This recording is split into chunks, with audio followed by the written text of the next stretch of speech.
Meus amores, que a paz do Senhor esteja com todos nós. Mais um momento de paz, mais um momento para estarmos, desculpem, lendo, o livro dos médiuns, aprendendo da doutrina espírita. Vamos pegar nossa água para que possa ser fluidificada no final. Vamos estar compenetrados, contritos, ouvindo a leitura. Que possamos, meus irmãos, que possamos sermos filhos de Deus, como assim nós somos chamados. Vamos continuar a leitura do livro dos médiuns, estamos ainda no capítulo 2 da primeira parte. O título do capítulo é Do Maravilhoso e do Sobrenatural.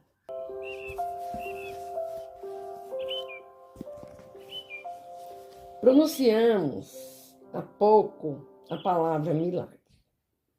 Uma ligeira observação sobre isso não virá fora de propósito neste capítulo que tratamos do maravilhoso.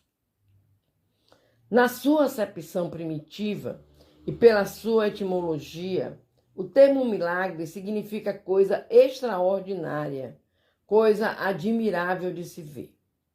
Mas, como tantas outras, essa palavra se afastou do seu sentido originário. E hoje, por milagre, se entende, segundo a academia, um ato do poder divino contrário às leis comuns da natureza. Tal com efeito, a sua acepção usual, e apenas por comparação e por metáfora, é ela aplicada às coisas vulgares que nos surpreendem e cuja causa se desconhece. De nenhuma forma entra em nossas cogitações indagar se Deus há julgado útil, em certa circunstância, derrogar as leis que Ele próprio estabeleceu. Nosso fim é unicamente demonstrar que os fenômenos espíritas, por mais extraordinários que sejam, de maneira alguma derrogam essas leis que nenhum caráter tem de miraculosos, do mesmo modo que não são maravilhosos ou sobrenaturais. O milagre não se explica. Os fenômenos espíritas, ao contrário, se explicam racionalissimamente. Não são, pois, milagres, mas simples efeitos cuja razão de ser se encontram nas leis gerais. O milagre apresenta ainda outro caráter, o de ser insólito e isolado. Ora, desde que um fato se reproduz, por assim dizer, à vontade e por diversas pessoas, não pode ser um milagre. Todos os dias, a ciência opera milagres aos olhos dos ignorantes. Por isso é que outrora os que sabiam mais que o vulgo passavam por feiticeiros. E como se entendia, então, que toda ciência sobre-humana vinha do diabo, queimavam-nos. Hoje, que já estamos muito mais civilizados, eles apenas são mandados para os hospícios. Se o homem realmente morto, como dissemos em começo, ressuscitar por intervenção divina, haverá aí verdadeiro milagre, porque isso é contrário às leis da natureza. Se, porém, tal homem só aparentemente está morto, se ainda nele um resto de vitalidade latente, e a ciência ou uma ação magnética consegue reanimá-lo, um fenômeno natural é o que isso será para pessoas instruídas. Todavia, aos olhos do vulgo ignorante, o fato passará por milagroso, e o autor se verá perseguido a pedradas ou venerado, conforme o caráter dos indivíduos. Solte um físico em campo de certa natureza, um papagaio elétrico, e faça por esse meio cair um raio sobre uma árvore, e o novo Prometeu será tido certamente como senhor de um poder diabólico. E seja dito de passagem, Prometeu, nos parece, muito singularmente ter sido um precursor de Franklin. Mas Josué, detendo o movimento do Sol, ou antes da Terra, esse teria operado o verdadeiro milagre, porquanto não conhecemos magnetizador algum dotado de tão grande poder para realizar tal prodígio. De todos os fenômenos espíritas, um dos mais extraordinários incontestavelmente o da escrita direta e um dos que demonstram de modo mais patente a ação das inteligências ocultas. Mas, da circunstância de ser esse fenômeno produzido por seres ocultos, não se segue que seja mais miraculoso do que qualquer dos outros fenômenos devidos a agentes invisíveis. Porque esses seres ocultos que povoam os espaços são uma das potências da natureza, potências cuja ação é incessante. Assim, sobre o mundo material como sobre o mundo moral.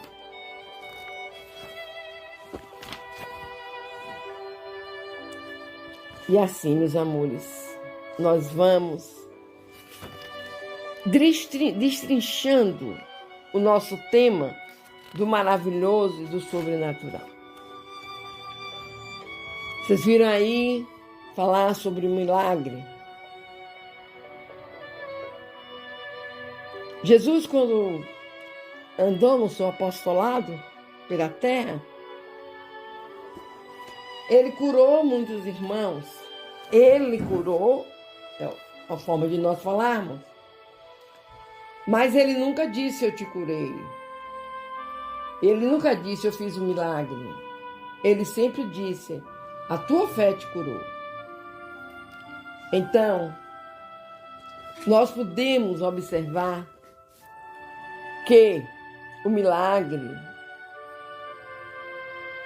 essa coisa magnífica, extraordinária que acontece, não é um fato espírita.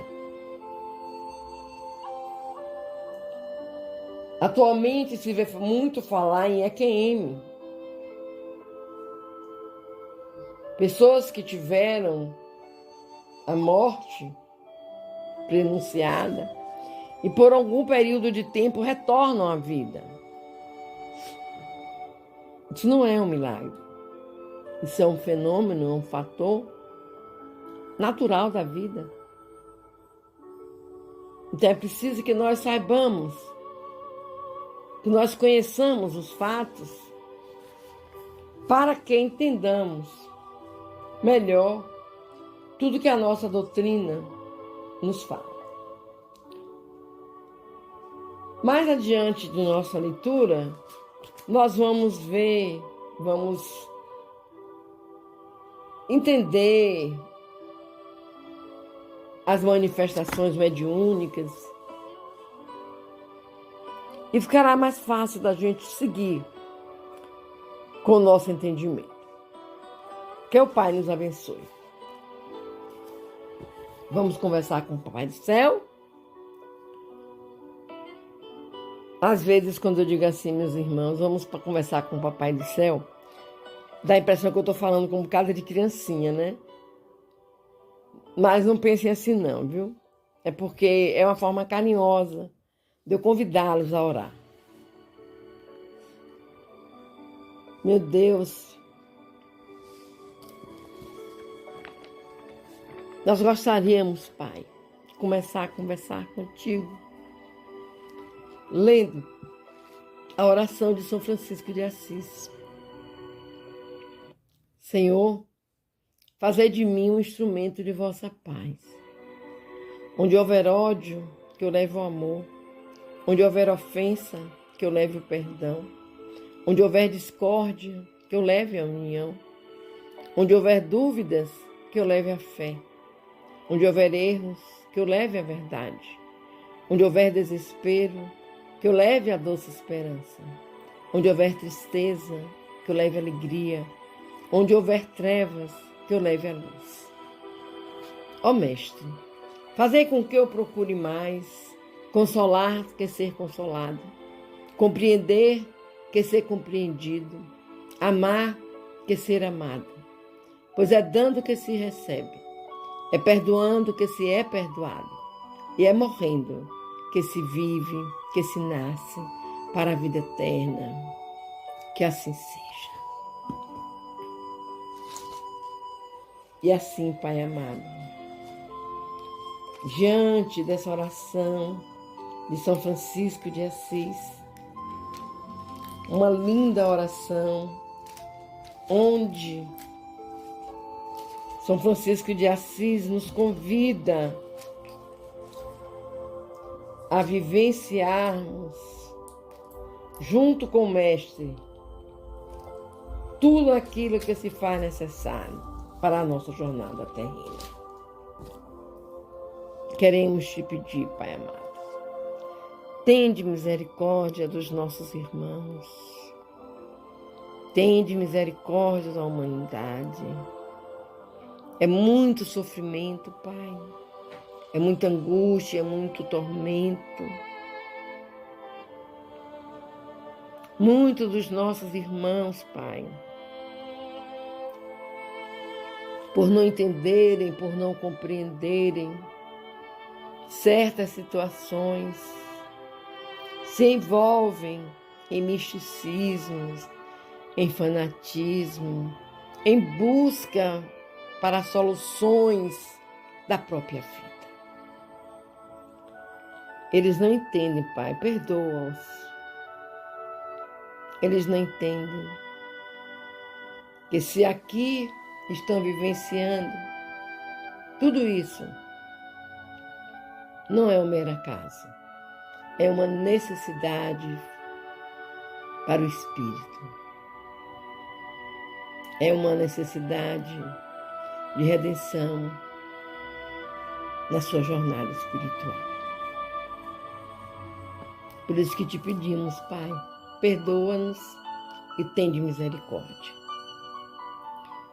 Que cada lar, Pai, esteja recebendo nesse momento a visita de Nossa Mãe Maria,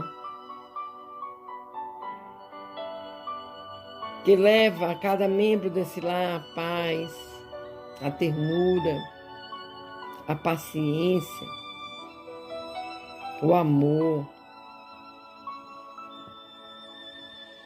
Te pedimos também, Pai, pelos nossos irmãos que usam os vícios, que eles encontrem no Teu amor, Pai, na Tua paz, o entendimento de tudo. E que busquem no próprio livre-arbítrio o retorno. Eles precisam, Pai.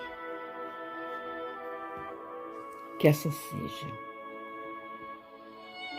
Vamos fechar os nossos olhos, meus amigos. Vamos pedir ao Pai que nos cuide, que nós possamos, Senhor, ter entendimento do porquê de tudo, do para quê. Que o nosso Mestre Jesus, que está conosco diuturnamente, seja aquilo de que precisamos para continuar. Pedindo à espiritualidade amiga que venha fluidificar as nossas águas. E que ao bebê-la, Pai, nós nos sintamos fortalecidos para continuar na jornada. Pai nosso que estás nos céus, santificado seja o teu nome. Venha a nós o teu reino. Seja feita a tua vontade, assim na terra como nos céus. O pão nosso de cada dia nos dai hoje e sempre. Perdoa, Pai querido, as nossas ofensas, assim como nós perdoamos a quem nos tem ofendido. Não nos deixeis, Pai, cair em novas perturbações, mas livrai-nos de todo mal. Pois teu é o poder, o reino, a honra e a glória por toda a eternidade. Que assim seja.